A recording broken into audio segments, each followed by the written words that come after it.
Alors, la Gemara Kavet Amoud Aleph. Amoud Aleph. À quelle hauteur on est? Alors, on a dit que quand le Kadosh Baruch Hu, il rembourse les hommes malhonnêtes, c'est à six lignes d'en haut. Il leur donne leur bracha. Non, c'est mon. Kavet Amoud Aleph. Kavet Amoud Aleph. Il leur donne comme si il avait un poids dans la main qui veut se décharger et leur donner. C'est pour ça que ça explose chez eux, dans ce monde. אמר רבי יהושע בן לוי הלל מה למיקרא כתוב יהיה אפשר לאמרו כביכול כאדם שנושא מסוי על פניו ומבקש להשליכו ממנו לא יהיה אחר לשונאו. אמר רבי הילל לשונאיו ולא יהיה לאחר אבל יהיה אחר לצדיקים גמורים. הקדוש ברוך הוא un צדיק גמור, il ne paye pas dans ce monde. והיינו דאמר רבי יהושע בן לוי מה דכתיב אשר אנוכי מצווך היום לעשותם היום לעשותם ולא למחר לעשותם. Un homme il doit se précipiter à faire les mitzvot, il n'a pas à attendre et à dire je ferai les mitzvot quand je serai âgé, quand je serai tout de suite. Ayom la asotam velo le machar la asotam. Ayom la asotam, les machar le kabel secharam. Aujourd'hui, les faire et ne pas se devenir paresseux si on voit qu'on n'est pas récompensé, qu'on n'a pas un feedback d'en haut. Parce que Kadosh Baruch Hu, il donne à la fin. Amar Rabbi Chagai veitem Rabbi Shmuel bar Nachmani. Pour redonner cette idée, reconclure cette idée, alors la Gemara amène la phrase de Rabbi Chagai. Et il y a d'autres qui disent c'est Rabbi Shmuel bar Nachmani. Maï dirtiv Erech Apaim. Un des noms d'Akadosh Baruch Hu des 13 midot, c'est Erech Apaim. Alors il dit c'est quoi Apaim? Apaim c'est deux. Af c'est un nez. Apaim c'est deux. Pourquoi tu dis Apaim? Est-ce qu'on a deux nez?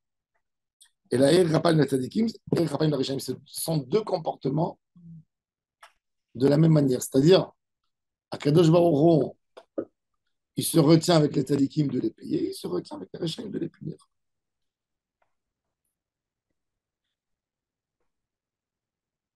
Alors, Tosfot, il dit que ça veut dire, si tu dis que Hachem il est bon, ça fait que Hachem il est paresseux. C'est-à-dire, on lui fait du mal et il n'agit pas. Il dit pourquoi il n'agit pas? Il dit quand tu vois un nazi, il est mort à 95 ans. Il dit pourquoi il a fait ça, Hachem? Pourquoi il a fait ça? Où il se manifeste la grandeur d'Hachem? Où il se manifeste la grandeur d'Hachem en faisant ça?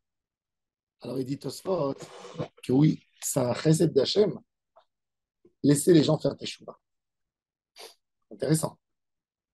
Chesed d'Hachem, laissez les gens faire teshuva. Il y a un midrash extraordinaire qui dit que Avraham Avinu, il recevait les gens chez lui à la maison. Il y avait une tente ouverte de tous les côtés, de tous les coins, où tout le monde pouvait rentrer et manger. Et quand les gars ils voulaient payer, ils croyaient que c'était une auberge, Avraham Avinu disait bénis le Créateur, le Seigneur, c'est lui qui m'a donné pour te donner. Moi, je ne suis rien du tout. Alors, bon, il y a un vieux monsieur, il rentre, chez Avraham Avinu, il mange, et Avraham Avinu, il lui dit combien je vous dois? Avraham Avinu, il dit rien du tout, c'est le Créateur. À condition. Il dit moi, j'ai vu de la nourriture dans mon assiette. Moi, le bon Dieu que tu parles, je ne l'ai jamais vu. Si tu veux, je te dis à toi merci. Sinon, il n'y a rien du tout. Ne me prends pas la tête avec des histoires en bon Dieu. Alors, il discute avec lui. Il essaie de le convaincre. Après une demi-heure, écoute, il n'est pas content maintenant. Comme c'est lui. Le monsieur, il sort de la maison d'Avraham Avinu et il se perd dans le désert de Beersheba. Et Kadosh Baruch Hu dit à Avraham Avinu, ce monsieur, il a 95 ans. Moi, je l'ai attendu avec patience, 95 ans. Et toi, en une demi-heure, tu as perdu patience. Va le chercher tout de suite. Alors, il va le chercher, il le trouve perdu dans les sables. Et il dit, rentre, je m'excuse. Moi, ce n'est pas mon rôle de te faire tes choux. Moi, mon rôle, si Hachem m'a béni, il m'a donné de l'abondance, c'est de te donner à manger. Viens, rentre chez moi. Je m'engage à ne pas te parler un sujet religieux. Et le gars, il est fâché. Voilà. Et Abraham, il l'embrasse et il le fait rentrer à la maison. Et il mange, il boit 2 jours encore, il est là. Et doucement, il reprend la conversation avec Abraham. Et en sortant, il sort croyant. Et ça, c'est le chesed d'Hachem. C'est un besrabat. Et ça vient par le côté chesed. Le travail, tu paies à la fin aujourd'hui. Un idée c'est de payer leurs fautes dans le Mabba, pas dans le Mabba. Je peux vous dire, Erev Rosh Hashanah, qu'un proche de famille, il a décidé d'aller à Miron. Sa femme, elle a appelé ma femme. Mon mari, il est parti à Miron. Il lui dit, je ne sais même pas où il va manger, où il va. Alors, c'est un oncle, ma femme. Donc, ma femme, elle appelle son mari. Elle est inquiète. Elle lui dit, tonton, tu vas aller. Je suis dans le bus, j'ai un matelas. Je vais le poser quelque part. Tu as 60 ans. Elle m'a dit qu'il n'y a pas des connaissances sur Miron, j'appelle mon ami, c'est ton cousin à Mordechai, ça. Je lui dis, moi, on avait quelqu'un avec nous. Je sais qu'il prépare à manger à Miron pour les. Au moins qu'il ait au manger, Rosh Hashanah. Regardez comment Akadosh Baruch Hu, il fait les choses. Il me dit, oui, oui, bien sûr, on va le faire monter tout de suite en ligne. On fait monter en ligne et on entend le gars dans la voiture, stressé. Où tu vas, il dit, je suis en route à Tzfat. Toute ma viande de Rosh Hashanah que j'ai préparée, je l'ai pré-cuite. Elle a tout brûlé sur le feu.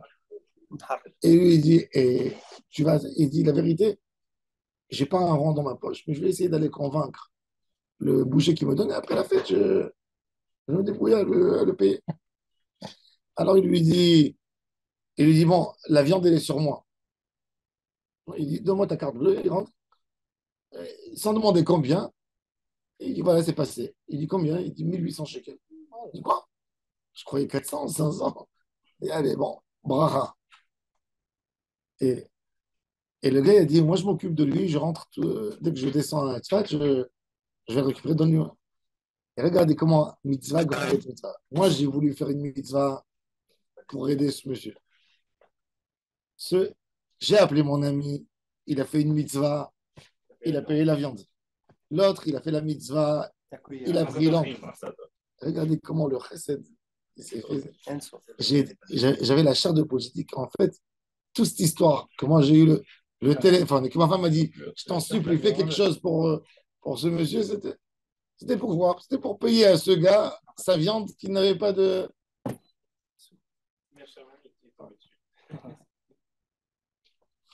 Et les sadikim, Rav, ils n'ont même pas besoin de récompense, même au-delà ou même au présent. Parce que si c'est un sadique, il n'attend rien du tout. Il n'attend pas, mais Hachem, il mais non, ça veut dire qu'il y a des Réchaïm. C'est ça le recette qu'on vous l'explique. C'est que le recette, c'est pour les Réchaïm parce qu'ils peuvent se racheter. Donc, quelque part, ils se rachètent. C'est dans ce monde-là qu'on se rachète. Un homme peut se racheter. C'est fou à quel point on est crédible chez Hachem. À quel point on peut se racheter. Comme il dit Rabbi Yonah de Gérande, il dit, tu passes dans la rue, une fois que tu écrases le pied de quelqu'un, tu dis, pardon, je m'excuse. Il te dit, ok, monsieur.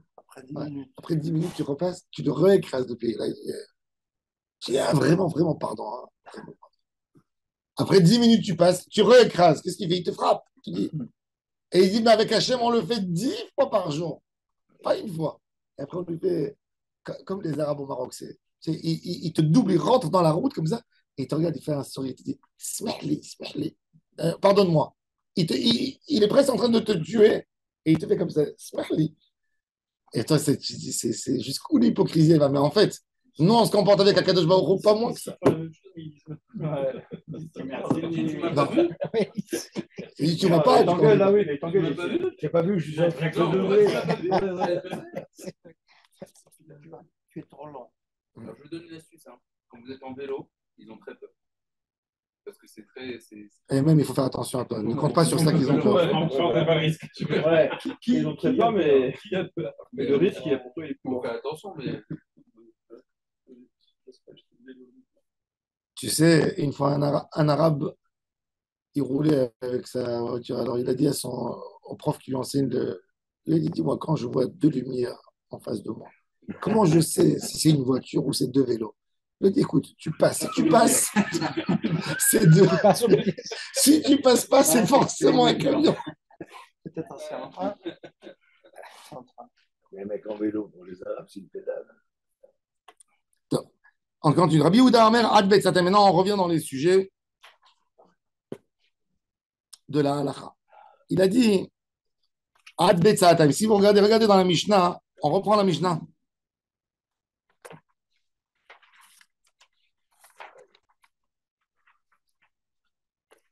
Il a dit qu'on avait le droit, quand j'ai voulu, on a parlé en fait des puits.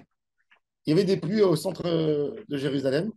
C'est très intéressant. D'ailleurs, j'étais assis avec mon beau-frère et il m'a dit qu'ils ont trouvé maintenant toute la route entière depuis le passage d'en bas, où les pèlerins ils montaient à Jérusalem, jusqu'au Rabat. Il m'a dit, elle fait 700 mètres maintenant. Il m'a dit, si vous voulez, je vous fais rentrer. Il m'a dit, dis-moi quand vous voulez venir. Il m'a dit, je vous montre. Oui, Yossi, Carmel. Ah, Yossi. à combien de. Les couches, il m'a à dit quelle les couches, profondeur? il a de la cendre. Il m'a montré de la cendre qu'il a gardée.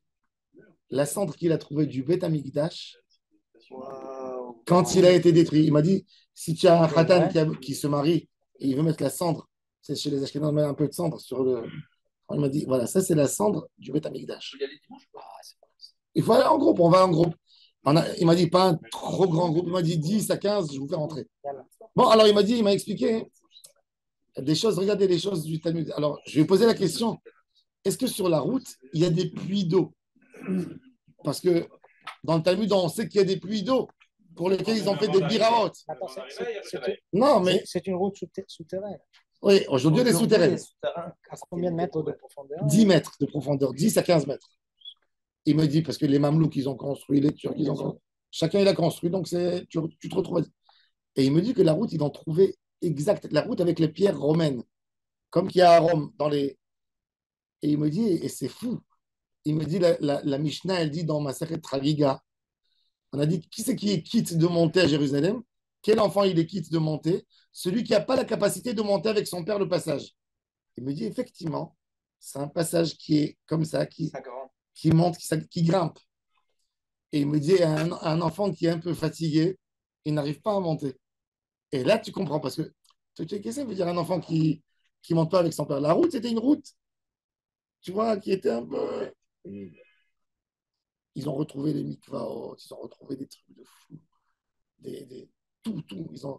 Maintenant, ils ont des choses qu'ils ne savent même pas c'est quoi. Ils ont trouvé des bassins très bizarres en bas et des trucs incroyables. Il m'a dit, Israël, c'est pas nous. il m'a dit, ouais, après l'ONU, elle m'a dit, un site palestinien. Il n'y a aucune connexion entre Jérusalem et le peuple juif, ils ont dit. Voilà. Oui, sauf que c'est eux qu'ils ont validé. La zone C du Chevron, Oui. ils l'ont validé pour nous parce qu'en fait, il y a un accord pétrogaz avec Veolia et que c'est l'Union européenne qui l'a validé dans le droit de l'homme suite à une plainte des Palestiniens. On est à la cour d'appel de cassation, ils ont tout validé, maintenant c'est aux Israéliens. Uniquement parce qu'il y a le contrat avec Veolia, vous avez besoin de le valider. C'est ce qu'il a dit au début du Shiur. Alors il a dit, Rabbi Yehuda, il a dit, j'ai le droit d'élargir jusqu'à combien? Jusqu'à 1250 mètres carrés autour du puits pour permettre aux animaux à rentrer. C'est beaucoup déjà, c'est énorme. Mais on a vu après dans la Gemara qu'il y avait un autre avis qui a dit beaucoup plus que ça, jusqu'à 125 000 mètres carrés. Il a dit, tu peux élargir. Alors justement, regardez. Rabbi Yehuda Omer Adbet Seataim. Iba, elle est où? Est-ce qu'il a dit bor ou passim kama? Ça veut dire au bord vélo passim. Est-ce que c'est uniquement du bord jusqu'au passim ou même le bord? Si le bord il est très large, il y avait des puits très très, très larges. Ils ont trouvé, par exemple, maintenant ils ont trouvé à Jérusalem. Alors il m'a dit, ils ont trouvé la piscine du Shiloh. Aujourd'hui. Ah, c'est pas Brechat Sultan? Non. Nous, on connaît aujourd'hui la grotte du Shiloh. Il y avait dans le village Silouane, il m'a dit, on a trouvé déjà 40 mètres de largeur. Ils sont en train de creuser. Il m'a dit, ça sera un projet de 1 an et demi, 2 ans, où on va trouver une piscine énorme où tous les gens de Jérusalem allaient prendre de l'eau. Il m'a dit, c'est là-bas qu'on amenait les ustensiles du Beth Amikdash pour les tremper, pour les rendre purs. C'est en bas, ça. C'est là-bas qu'ils ont pris la parochette. Oui, c'est ça. Et il y a le puits où Salomon, on l'a amené là-bas pour le nommer roi, en verser l'eau. C'est en bas de Ir David, en bas. Maintenant, ils sont en train de creuser la piscine. Il m'a dit, dans Il n'y un an avait et pas demi. des constructions arabes dessus. Ici, ils sont en train de tout casser pour récupérer la piscine. Oui, pour récupérer, il m'a dit, on a eu des guerres, ça. Il m'a dit, maintenant, le projet, c'est de recreuser de nouveau l'ancienne piscine qui alimentait les Juifs, qui donnait de l'eau aux Juifs de Jérusalem. Il m'a dit, c'est une piscine énorme qui fait 40 sur 60 mètres. Elle va être entièrement en eau. Elle va resservir comme à l'époque. Ouais. Donc, ils sont en train de. Maintenant, il m'a dit, si tu veux, vous allez venir, je vais vous montrer la piscine. Comment ils vont la remplir avec de l'eau? Non, avec de l'eau de source. L'eau de source que la synagogue de Yitzhak Tchouba à l'intérieur. Je ne suis pas rentré, moi, je n'ai pas été. Bon, il m'a dit, il peut nous montrer beaucoup de choses. Bon. Alors, en tous les cas, alors, il dit, est-ce qu'on calcule Rabbi Yehuda, quand il a parlé du puits au Biraot ou il a parlé avec le diamètre du puits? C'est-à-dire, est-ce que le puits, si par exemple j'ai un puits qui fait en surface 500 mètres, est-ce que je lui donne 1250 mètres carrés à l'extérieur du puits ou je prends le centre du puits et je calcule de là-bas? Ça n'aide pas ça. Hein? Ça n'aide pas de compter la surface du puits? Pourquoi? Non, du puits. Oui, et puis un ruisseau. Un puits à 500 mètres carrés, c'est plus un puits. C'est 50 mètres carrés. Non. Hein? C'est une main, oui, il n'a pas plus. Mais jusqu'à présent, on a parlé qu'il fallait faire des passives autour du puits. Donc, obligatoirement, c'est à partir du bord. Pourquoi il dit ça? Parce qu'il veut te dire, en fait, il veut parler. Sans faire de jeu de mots. Est-ce qu'un puits, un gros puits, il soit le plus gros des puits, est-ce que là-bas, dans un puits public, est-ce que ça s'appelle. Est-ce qu'on a le droit d'être métal-tel dorénavant Shabbat là-bas? C'est ça la question. La surface, elle Ça, on appelle les suivant passives. la quantité d'eau et suivant les saisons. Je te pose une question. Voilà, tu es dans cette piscine du Shiloh, admettons. Tu rentres là-dedans. Il y a de l'eau. Est-ce qu'à l'intérieur, tu as le droit d'enlever tes habits, de jouer avec? Tu as le droit d'être métal-tel ou tu n'as pas le droit? Elle se trouve dans l'eau. Oui, dans l'espace. Ouais, tu marches. Est-ce que là-bas, tu as le droit? Est-ce que là-bas, tu as le droit? Ou c'est une zone autorisée? C'est une zone interdite? C'est quoi? Bon, admettons, je peux comprendre que tu peux prendre de l'eau pour boire. D'accord. Mais est-ce que tu peux faire passer à quelqu'un quelque chose? Tu dis, vas-y, prends ma montre, prends mes lunettes. Tu vois? Alors, la Gemara, elle dit, justement, alors la Gemara, elle dit, Odilma bon velo pasnika kama. Alors, il dit, kama, Adam noten enav bevoro, velo kazrinan dilma tous les יותר מבית סעתיים בקרפף, או דילמה, אדם נותן עיניו במחיצתו וגזרינן, דילמה עטה יחלוף יותר מבית סעתיים. Il dit, quand un homme, il calcule Bet Sa'ataim, c'est un minimum, en fait, à l'époque, pour quelqu'un qui avait des animaux à la maison. Quand tu as un animal, c'est plus le même espace que pour des hommes. Les hommes, ils peuvent vivre dans un appartement, on voit bien aujourd'hui. Un homme, il peut vivre dans un appartement sans balcon, sans rien, et il vit. Mais quand tu as un animal à la maison, une vache, des chèvres, tu es obligé d'avoir un espace ouvert pour eux. Tu ne peux pas te permettre. Alors, un homme, sans besoin, dès qu'il a des animaux, c'est Betsa'atayim. Karpef, c'est un endroit où tu ranges les choses. Comment on dit? Pas un grenier, un débarras. Un débarras. Alors, il dit, combien une personne il s'estime? Alors, quand quelqu'un y voit, ça veut dire que leur débat ici, c'est une xérat. Le bord, c'est un ustensile, c'est une chambre, c'est de la maison, ça appartient à tout le monde. Et la question, est-ce que je calcule à l'extérieur la vue d'un homme? Quand tu regardes, il dit combien j'ai de place? Qu'est-ce qu'il veut? Il veut de la place pour les animaux. Donc, il ne calcule pas l'espace du puits. Ou il calcule aussi la place du puits. C'est ça la question. Quand un homme il a un regard sur quelque chose, il dit allez, je vais prendre ce terrain, j'ai besoin de ça pour Shabbat. J'ai besoin de ça pour aujourd'hui. Oui, mais il ne prend pas en considération l'eau parce que lui, ce qui s'intéresse, c'est un point d'eau, il n'a pas besoin de tout. Donc, que ce soit. Il a besoin qu'il y ait une vacation ambulatoire, que ça puisse tourner. Que ça non, pas nécessaire, lui, parce qu'il veut que de l'eau. Même s'il y a juste 50 cm, ça suffit pour lui. C'est l'eau qu'il veut, lui. Au contraire, plus c'est dehors, moins ça l'arrange. Donc, logiquement, on ne devrait pas compter. Non, alors, justement, comme l'idée, il est là-dedans. Maintenant, tout ça, on n'est que dans du dérabanan. Lire Ora, c'est laquelle? Parce que c'est quoi cette logique? Ça veut dire la crainte qu'il y a ici, c'est quoi? Le puits, il fait 10 mètres carrés, admettons. si tu calcules les 10 mètres carrés dans les 1250, déjà l'homme, quoi, il va venir prendre des ficelles pour en vérifier. Et après, quoi, il va se tromper, il va dire, ah, j'ai vu que c'était pas 1250, c'était 1265 mètres carrés. Ah, alors c'est moutard de faire maintenant 2000 mètres carrés. C'est sur ça qui va tomber. C'est pas ça, c'est pas les 10 mètres qui vont. C'est pas cette petite goutte qui va faire déborder le verre. Mais dans la Gemara, il y a un débat là-dessus. Ça veut dire, est-ce que tu es strict dans ta xéra et tu limites au centimètre près? Ou tu dis, vas-y, grosso modo, c'est là-dedans, puisque de toute façon, quand je marche en surface, je ne peux pas marcher dans la place du puits, donc il ne calcule pas. Et tu prends 1250 mètres en dehors des limites du puits. On est encore une fois, on est dans du Derabanan. Puisque Minatora, Beraot, c'est valable, c'est Reshut Hayachid, Minatora. C'est Chachamim qui sont venus, ils ont dit non. Eux, ils ont dit non à condition que je n'ai pas d'animaux. Quand j'ai dit des animaux, ils ont dit tu le récupères. Alors, maintenant, le débat, il est sur un Derabanan. Combien tu peux y aller? Jusqu'où tu peux y aller?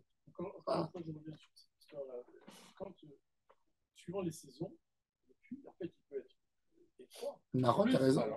Et après, sinon, mais c'est pour ça qu'il y avait un autre débat. Mais il y avait un autre débat déjà. Il y avait un autre débat. Est-ce qu'on parle d'un puits d'eau qui a de l'eau toute l'année dedans, ou on parle d'un puits d'eau qui avait de l'eau qui s'accumulait quand on vidait, on passait dans un autre puits? Ok, alors le choix, c'est quoi? Hein? La Gemara a dit que les hommes à Jérusalem, ils ne touchaient pas des puits où il y avait de l'eau qui s'accumule toujours et qu'il n'y a pas de l'eau qui bouge. Les gens, ils n'aimaient pas. Ils donnaient que aux animaux à boire de ces puits. Ils ne buvaient pas, eux, de ces puits. Ils avaient peur de maladies et tout ça. Si l'eau, elle ne circule pas. Ça veut dire qu'il n'y avait pas un maillage, il n'y avait pas de source. Ce n'était pas des sources, c'était des petits canaux d'eau interne. L'eau, elle stagne, alors c'est pas. Non, ils ne prenaient pas. Non, ça dépend. Ça dépend. C'est une source, elle stagne pas. La surface qui est autour du puits, elle est donc variable. Oui, elle est variable. En été, en hiver, tu as raison. Peut-être pas la surface. Tu peux dire aussi que c'est un puits très profond, comme qu'il y a dans les. Je vais montrer à Gabi. On était à Perugia, en Italie. On a vu un puits de l'époque des Étrusques, c'est-à-dire il y a 3000 ans. Le puits, il fait 50 mètres de profondeur. Il avait dedans 500 000 litres, la capacité, 500 000 litres d'eau. C'est énorme. Ça veut dire, à l'époque, dans cette époque, qu'un homme, il consomme 2 litres par jour. Ce n'est pas comme aujourd'hui, 130 litres. Tu fais les toilettes. Et qu'est-ce qu'il a, le puits? Il a des sources d'arrivée d'eau dans les rochers comme ça, que doucement, il a. Tu sais, quand tu descends dans le puits, tu entends comment ça coule. C'est même l'humidité, elle se transforme en eau quand elle arrive à ces niveaux de. Et c'est comme ça qu'ils alimentaient, ça gardait plus ou moins. Et ça permettait que toute l'année, de l'eau. Et ils prenaient ce qu'ils avaient besoin. Et tu as des escaliers comme ça autour, avec des trous dans le mur, c'est fou. Des trous dans le mur pour les porteurs d'eau qui descendent. Il descend le gars avec 2 tonneaux, 2 jarrets, et il remplit, il laisse un comme ça, il enfonce dans le mur, parce que c'est très étroit, c'est des escaliers comme ça qui descendent. Il remplit, il met sur son dos, il monte, il fait en haut, après il redescend, il prend le deuxième, il remplit et il remonte. Et il y a des trucs pour mettre. Bien sûr. Avant une douche, à la maison, tu devais être riche pour te permettre à faire une douche à la maison.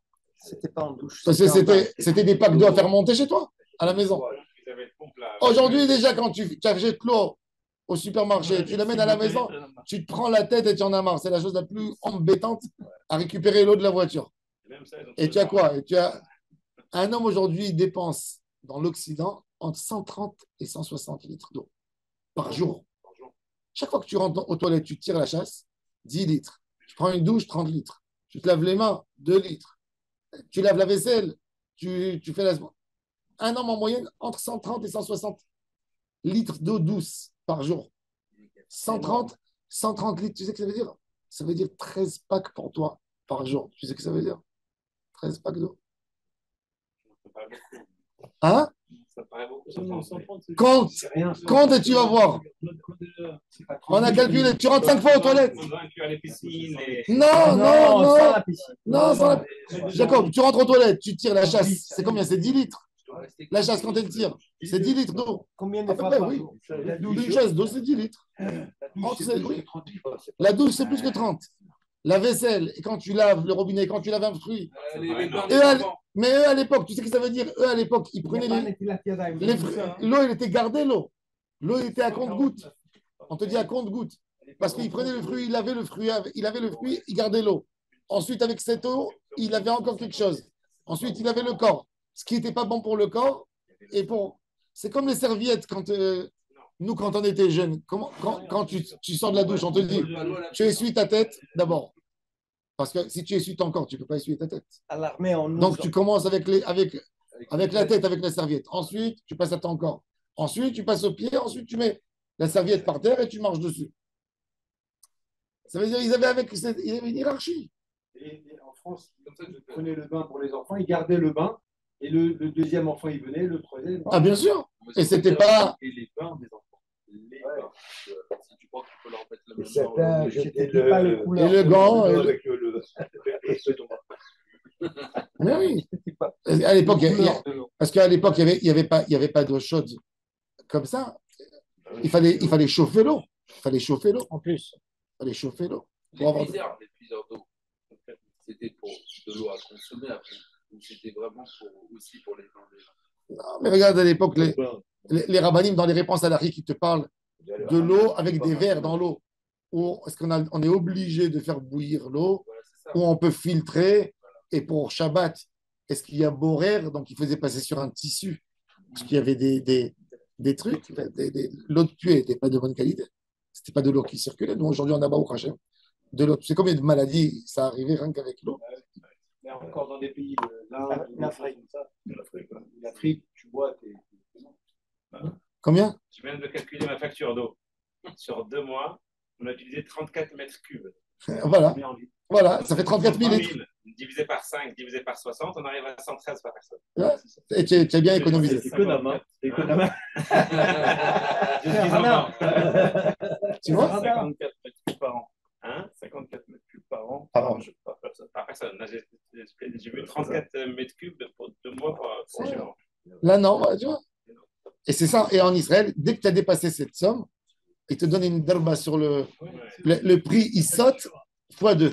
x2, x3. Et si vous voulez, si vous avez eu, par exemple, si en Israël, si tu as eu une perte d'eau, il faut savoir, si vous avez eu une perte d'eau, vaut mieux des fois aller amener un installateur pour te faire une facture que tu as eu un problème et tu vas le présenter au lieu de payer des tarifs de 10 000. Si en Israël, tu montres que tu avais un problème d'eau, une fuite d'eau, tu ne payes pas la surtaxe. Donc, vaut mieux amener un installateur qui te fasse une facture, tu lui donnes 200, 300 shekels, plutôt que de payer 2000 shekels si tu as un jardin ou une piscine ou un truc. Tu dis, l'eau, il a coulé, là, il y a un problème. Il y a une piscine de moi de Nelly là. Avec tous les mois, il fait une facture. C'est possible en Israël. Non, mais ils avertissent. C'est bien. Moi, j'ai eu. Tu reçois un SMS pour dire tu as fait trop de. Fais attention. Il y a un problème chez toi. Ah bon? Comment ils font ça? Oui, c'est que tu appliques des consommations. Non, C'est effectivement, il y a un problème. Ils sont bons. C'est un logiciel qui fonctionne et ça fonctionne bien. Alors, ceux qui ont une piscine, payer une fortune. Mais une fortune, une piscine, c'est 1000 shekels. Non, mais pour remplir la piscine, c'est 1000 shekels. Il faut les prévenir avant. Tu veux remplir. Remplir la piscine, c'est 1500 shekels. Il faut les prévenir avant. Ah bon? Ouais, je crois qu'il y a un tarif spécial. Tu as une piscine, tu as dans une piscine 60 mètres cubes. Hein? Et tu payes le mètre cube à 10, 12 shekels. Au lieu de le payer à 6, 7. Une grande qualité. Combien? 34 mètres cubes, c'est 300 shekels. Non. Non, le prix du mètre cube dans le droit, il fait 7 shekels. Et quand tu n'es pas dans ton droit, tu payes 12, le double. Non, pas dans le droit, là. Dans le droit, oui. Dans le droit, je suis à 6 shekels pour le mètre cube. Voilà, 6 shekels. Avec Maham, ça revient 7 et quelques. 34 mètres cubes à 6, 7. Il me sort hors Maham, 228. plus 50, ça fait Ouais, 200. après, tu as le tarif faible. Mais, 300, 300. mais si tu dépasses ce qu'on t'a autorisé, Tu ne pas le tarif. ouais. Et il faut dire aux enfants que, par exemple, si ton fils il a fait passer sa Théouda Zéout, automatiquement, tu payes le double. Le 12. S'il y a un qui sort de la maison. Voilà, moi, j'ai eu 1,35 mètres cubes de Khariga. Mais t'as quoi? Je viens de voir, là. Non, c'est c'est genre, il faut encore à la maison. Hein? S'il est encore à la maison, Oui, il faut qu'il laisse la Théouda Zéout. Si tu as plus d'enfants, tu as plus. Ça veut dire, si tu veux, il y a quelqu'un, un Israélien qui s'en fiche, tu lui dis, mets-toi sur mon adresse, comme ça tu as de l'eau au tarif réduit. C'est double, hein. C'est vraiment Oui. double. Sur tout le dépassement, il y a Bien sûr. 12 shekels le mètre cube. Les gens, ils ne savent pas. Il y a des gens qui reprennent des tarifs. D'accord, c'est quoi la. Le dépassement, au lieu de 6. Combien il faut bien dépasser? Selon les enfants que tu as, le nombre d'enfants que tu as à la maison. 110 par âme. 110 litres par an. Alors, vous savez, une douche par semaine. Hein, J'ai dépassé d'un mètre cube. Ouais, bon. Les gens, ils ne savent pas. Les Olim Khadashim, ils ne connaissent pas tous ces trucs. C'est pareil pour l'électricité. Hein. C'est pareil pour l'électricité. C'est pareil. Il y a des tarifs par personne et après, tu cherches. On peut imaginer qu'ils ont mis en place des trucs comme ça. c'est normal, c'est bien. C'est pour te pousser C'est pour te pousser à ne pas consommer d'une manière. Non, mais c'est intelligent, c'est quoi? Même pour toi, c'est bien. Oui, mais tu es gaspillé. C'est pas Versailles. À l'époque, les Israéliens, ils utilisaient l'eau comme s'il n'y a pas de demain. Les mamterotes, les gens qui ont des jardins, toute la journée, ils arrosaient pour avoir une pelouse verte.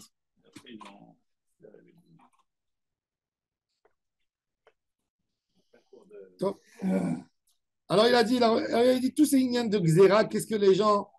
Adam noten einav vimchitzato, lo noten. Les gazrin andil ma'atel yachlouf yotam ibet satan bekarpef. Tashma. Kamahem. Bon, on a parlé de la distance. Jusqu'à où je peux éloigner. Mistaber la halakha, qu'on peut dépasser même les 1250. Pourquoi? Comme on a dit toujours, dans un débat, quand c'est mis des rabanan, toujours ça fait que des rabanan, les hakel. Il n'y a pas de khumra. Toujours, dès que vous avez un débat sur des rabanan, c'est les hakel. Maintenant, on veut savoir, je veux limiter au minimum possible mon puits. C'est-à-dire, je n'ai pas envie d'ouvrir à tout le monde. J'ai envie d'avoir un puits et je veux pouvoir prendre de l'eau du puits, mais pas avoir autour de moi. Je veux limiter. Parce qu'il faut savoir que aussi, c'est Biraot qui mettait ça gênait les passagers. Parce qu'à l'époque, les puits étaient dans les rues principales. Quand tu avais une rue qui descendait, c'était aussi un canot pour l'eau, pour remplir. Il faut savoir que toujours, eux, à l'époque, quand vous regardez les rues romaines de l'époque, vous avez la pierre au milieu, et la pierre, elle baisse comme ça dans les côtés.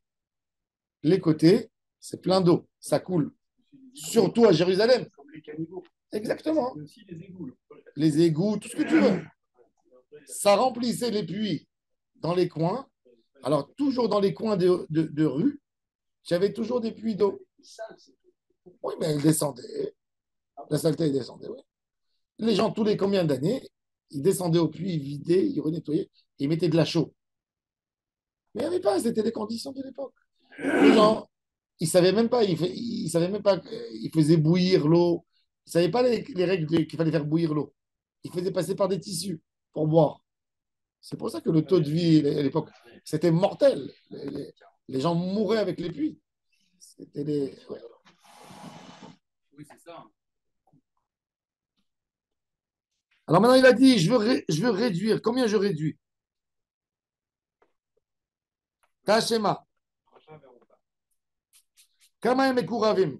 Combien je peux réduire?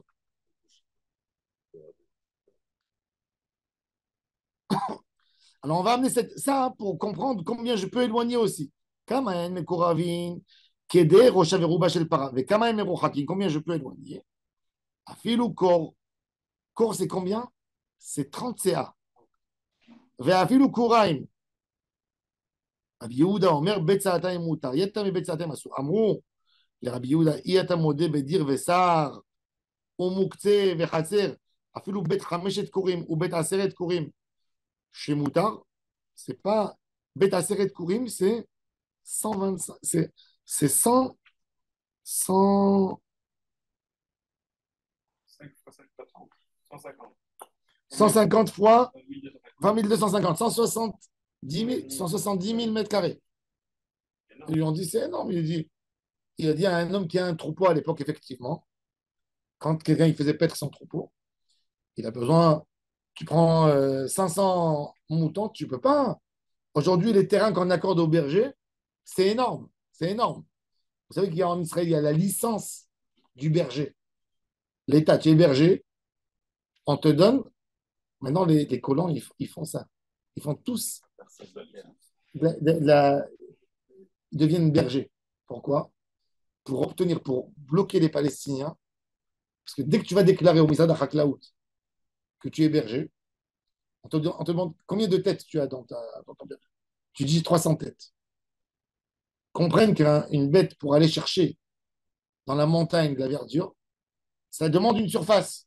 Donc, on te donne, par exemple, on te donne le droit de Khazaka. Tu n'es pas propriétaire des terres, mais tu peux empêcher les autres personnes de rentrer dans ton terrain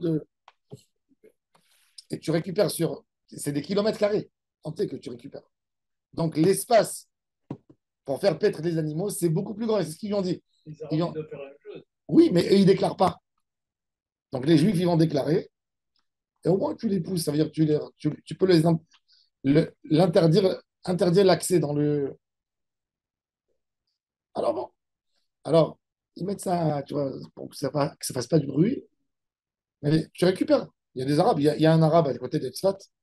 Il a 40 km². Ça veut dire 40 km². Parce qu'il a 5000 têtes. Tu récupères énormément. Rentre sur le site de Misrad HaKlaout. Tu vas voir ce qu'on te donne si tu te déclares berger. Tu dis, moi, je suis berger, je suis dans la région de Rananas. Alors, on te dit, oui, Si tu achètes un berger, on te donne. Non, ça veut dire qu'il faut que tu trouves une zone où il n'y a pas de. C'est des Admot Medina, de la montagne, des vergers, des forêts, des trucs. Et on te dit, voilà, C'est pour ça qu'à mon prix, il faisait tout ça, un petit truc. Il était Non. Il avait mis des brebis, des trucs. Oui, ils font ça normalement. Non, ils font plus sérieux pour empêcher justement, pour avoir un terrain, une zone à toi. Alors on te dit, tu vois, regarde qu'est-ce qu'ils lui disent, Chachamim, ils lui disent, Enatamodé Bedir ou Vessar, dire Vessar, ça ne peut pas être 1250 mètres carrés. 1250 mètres carrés, c'est pour leur donner à manger de la paille que toi tu leur amènes. Mais si tu veux qu'eux ils mangent, il faut une grande espace. À l'époque, pour quelques animaux, il te fallait 170 1000 mètres carrés. אי אתה מודה בדיר ושר ומוקצה וחצר אפילו בית 5 קורים, בית 10 קורים שמותר, אמר להם זו מחיצה ואלו פסים. Il dit c'est pas pareil. Là-bas, c'est une mechitza. Ici, c'est des passim. La mechitza, sur 170 000 mètres carrés, je demande pas des biraot qu'on ne voit pas. C'est vrai. Sur 170 000 mètres carrés, quand tu vas mettre 4. Comment tu vas les voir? Sauf si tu mets des bâtons partout. Et même les bâtons, c'est la question. Il dit non, moi, je n'ai pas envie des murs d'une manière horizontale. Je veux d'une manière. Ça doit être comme ça doit être horizontal. Pas vertical. Les biraot, c'est vertical. Il dit non, faire 170 000 mètres carrés pour sentir un réchout à Yahid, il faut que ça soit fermé d'une manière horizontale. C'est-à-dire, ou un fil, ou des barrières, ou des barbelés, ou des. Hein? Voilà. Il y a quand même une limite même quand c'est fermé. Betsaatayim à l'intérieur. Non, mais pour l'animal. À l'animal, oui. Pour l'homme, c'est. Si tu mets une cour à l'intérieur, si tu as un besoin, tu peux. Betsaatayim. Si c'est. Tant que tu habites là-bas, que c'est ta cour de ta maison, il n'y a pas de problème. Oui. Mais du moment où ce n'est pas ta cour de la maison, même si c'est fermé, tu ne peux pas te transporter là-dedans. Tu as un square, un petit square. Il n'y a personne qui dort là-bas. Tu n'as pas le droit. Même s'il est dans la ville. Oui, il est écrit également. Parce que c'était Betsaatayim. Sauf si tu mets là-bas un appartement de gardien. Voilà. Où il est là-dedans.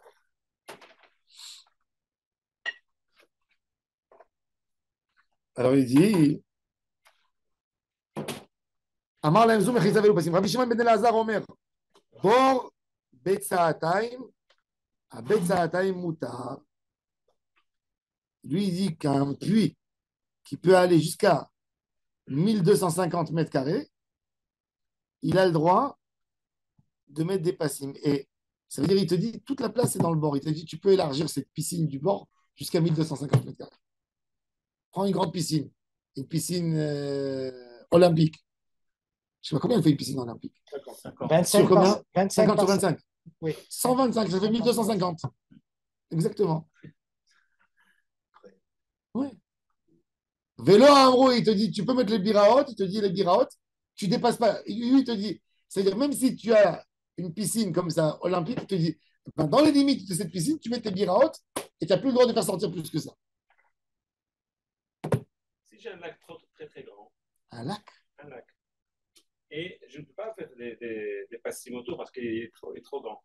Ce qu'on peut faire sur le bord d'un lac, Ah, oui. Une partie pour Tu as raison, oui, normalement, oui. Tu ne feras pas des biraot, mais tu feras des passim.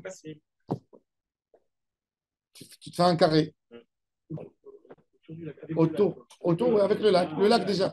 Non, mais le lac, c'est déjà sur une partie. Le lac, il est énorme. Mais même le lac, c'est un problème. Parce que si le lac, c'est. Le lac, il doit avoir une notion de falaise pour que ça fasse un mur. Si le lac, tu descends, c'est comme l'eau de mer. C'est pas valable. Ça marche pas. Il faut qu'il y ait une falaise. Le Shabbat, on ne peut pas aller à l'eau de mer. Non. Sauf s'il y a une falaise. S'il y a une falaise, oui, tu peux. S'il y a une falaise, ça sert comme mur, la falaise. Mais un mur par rapport à. Natania, oui. Natania, la falaise, elle te fait un mur naturel. Ah oui. Mais par contre, à Tel Aviv, comme l'eau, tu descends comme ça dans l'eau. C'est pas une falaise. Ça ne sert pas comme mur. Non, mais on peut pas partout. Dans les endroits où il y a une falaise. Sans porter, on peut aller. Hein? Sans porter, on peut aller. Sans porter, oui. Ah oui, Tu peux même rentrer d'après la halakha, tu peux enlever tes chaussures. Tu les mets quelque part et tu marches dans l'eau avec tes pieds. Pas de problème. Il ne faut pas porter. Mais tu peux marcher dans l'eau avec les pieds. La xéra, elle est que de ne pas nager dans l'eau pour ne pas faire une barque. Mais si tu marches avec tes pieds, tu as le droit de mouiller tes pieds dans l'eau. Il ne faut pas essuyer. Et même s'il y a des gouttes qui giclent, tu n'as pas l'intention de faire autre ça, toi tu veux marcher. C'est comme si tu marches sur l'herbe et automatiquement, c'est sûr qu'il y a des petites herbes qui se déchirent. Non, à la mer monte, oui, tu peux rentrer. C'est quoi ne pas faire là-bas? Parce que la mer monte, c'est fermé. Une barque. Ils prenaient un tonneau à l'époque, faire comme une sorte de bouée pour les gens qui ne savaient pas nager. Ah, pour les gens, c'était une sac mais à c'est main. une xéra. Chachamim, ils ont dit une xéra. Chez eux, il y a assez chavit chez le chayatim. Ils faisaient la notion de bouée. Alors, dans les piscines, si tu as un rebord, si l'eau, elle n'arrive pas jusqu'au bout, tu as 10 cm du bord de la piscine. Il y a des piscines aujourd'hui, qu'est-ce qu'ils font pour que ça soit beau? Elles débordent. Si la piscine, elle ne déborde pas, elle a un bord, tu n'as aucun problème, tu peux nager à l'intérieur Shabbat. De l'eau tiède, tu peux.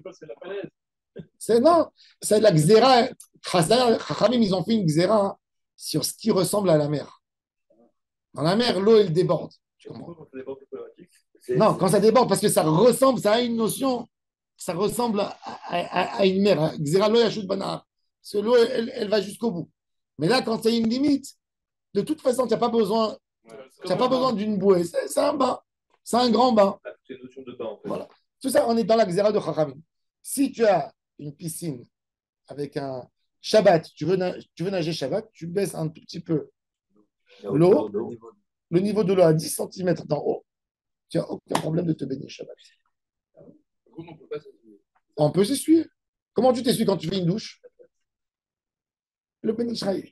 Il y avait des rabbinim qui étaient très marmirim. Ils ont dit, fais attention de ne pas t'essuyer fort pour ne pas que ce soit sochet. En srita besear. Un homme, il veut prendre ses poils et il les sort. Ça s'appelle srita. Si ma barbe est mouillée, je fais comme ça. Et je tire comme ça. Est-ce que ça s'appelle sochet? Non, ça ne s'appelle pas sochet. Le Ben Israël dit non. Il dit, tu prends la serviette. Pour les sauver, tu la mets sur toi. Tu la mets sur toi quand tu sors du bain. Tu la poses sur ton corps. Et il dit, doucement, tu frottes et après tu augmentes. Tu ne fais pas directement très fort. Elle a pris l'eau. Et les serviettes d'avant, ce n'était pas d'une bonne qualité. Les serviettes à l'époque, c'était du tissu très fin, comme qui donne quand tu rentres dans les hammams. Va dans les hammams, tu as vu les serviettes qu'ils te donnent? C'est comme des draps. Il est toujours mouillé, mouillé, mouillé. Bien sûr que tu peux l'épuiser. Mais aujourd'hui, une serviette qui est bien épaisse, il n'y a rien du tout. Tu peux t'essuyer tranquillement.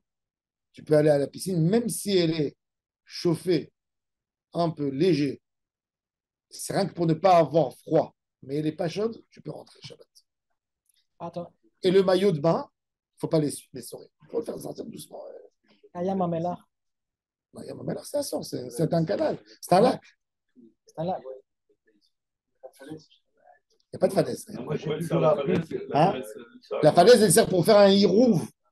Un hirouv pour la ville. Ça veut dire, du moment où tu as une falaise, C'est ça. alors ça on sert. sort du héros, alors. Non, Quand on passe la falaise. marron. Mais non, l'eau, Chazal, ils n'ont pas interdit. Qui est au bord de la Le plage. Issour, il n'est pas Mishum Otsa'a. Le Issour, il n'est pas Mishum Otsa'a.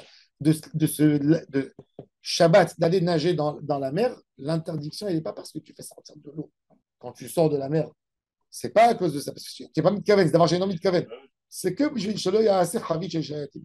Assur la chute c'est Mishnah dans ma serrette Shabbat. Attends, mais de porter à la plage, juste pour ça. Tu portes pas, maintenant porter, c'est Non, le même non, interdit. c'est parce qu'il descend avec ses clés à la plage. Il descend pas. Et le héros, il s'arrête. Le héros, il s'arrête à l'eau. Alors, Quand tu sors dans la mer, c'est carmélite. La mer, c'est carmélite. C'est pas. Non. La mer, c'est carmélite. C'est pas un Reshut Arabim. C'est un statut ni Reshut Arabim, ni Reshut Yachid.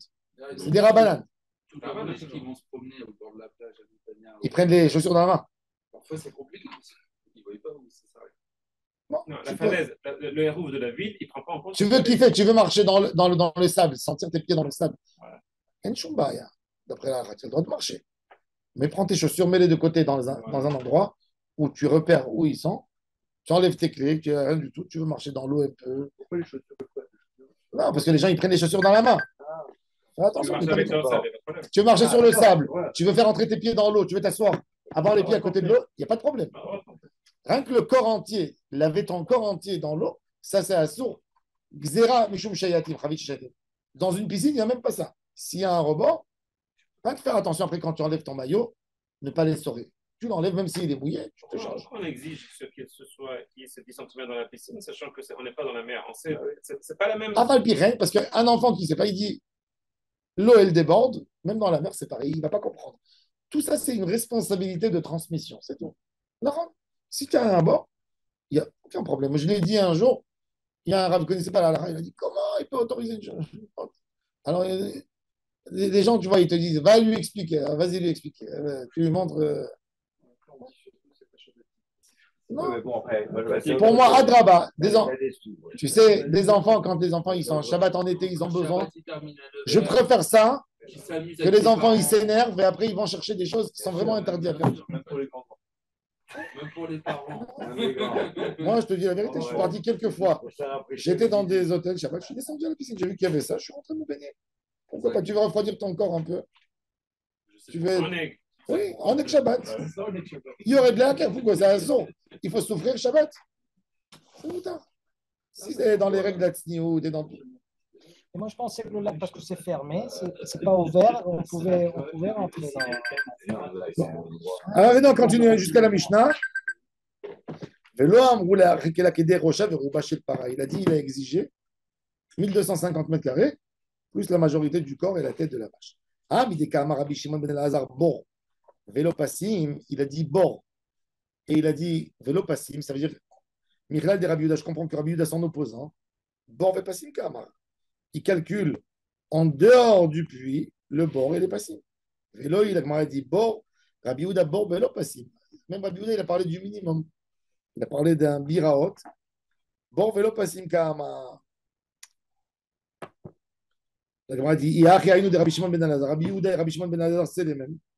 Ika ben Ayu, il dit non, il y a entre eux, il y a une différence. Quelle est la différence? Un puits qui est long et étroit. C'est-à-dire, il y a comme un canal d'eau où il veut lui mettre des passim. Donc, dans sa surface, il est très très long. Et je lui mets dans les extrêmes, je lui mets des biraot. Alors, il a dit, regardez, Ika benayou, Arich vekatin. S'il est long ou s'il est petit, qu'est-ce qu'il faut faire? Alors, la Gemara, elle dit, Chachamim, ils ont dit que le Betsa Ataim, il est que sur une guina et carpef, mais dans un dir, sar, il n'y a pas de différence. Et l'autre, il a dit que même dans un petit espace, tu dois faire cette règle. Alors la Gemara, maintenant, elle dit, la Braïta a dit, il y a une règle, klal, Amar Rabbi Shimon ben Elazar, kol makom, kol shetashmisho le dira, kegon dir vesar ou muktzeh vechatzer, afilu bet chameshet kurim, ou bet asat kurim, mutar, kol dira shetashmisha al avir, kegon bourganin, shebasadot, bet sa'atay mutar, etam bet sa'atay masor. Il dit, tout ce qui est fait pour habiter tout le temps, pour un homme, C'est ça. un homme qui a acheté une résidence, un palais.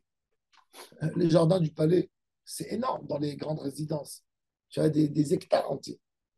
Tout ce qui est fait pour l'homme. Même le roi d'Israël, par exemple. Exactement. Non, Il a quand le tu droit. as une résidence, tu vas dans un hôtel des fois. Tu as des hôtels où ils ont des terrains incroyables, du gazon à perte de vue. Et du moment où c'est entouré, où c'est fermé, et c'est fait pour que les gens se promènent, il n'y a pas de problème de tourner là-dedans Shabbat. Du moment où il y a une petite barrière à l'intérieur qui marque que c'est un endroit privé, tu peux. Par contre, ce qui est fait temporaire, comme pour les gens qui gardaient les fruits à l'époque de la récolte, jusqu'à aujourd'hui, tu gardes les fruits. Il y a des gens qui gardent les fruits. Quand aujourd'hui le fruit est arrivé à terme, qu'est-ce qu'ils font aujourd'hui? Les agriculteurs, ils vont dormir dans les champs pour que les Arabes ne viennent pas voler. On a à tel monde.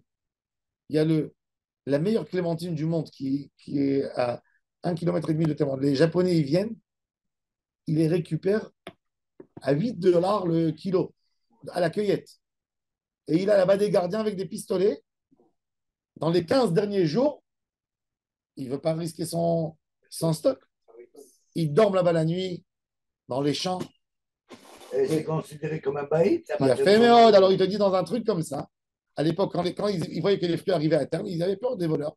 Donc ils venaient, ils dormaient la nuit là-bas, passaient là-bas la nuit. Et il te dit, cet endroit, il ne peut pas servir comme maison. Parce qu'il est fait temporaire.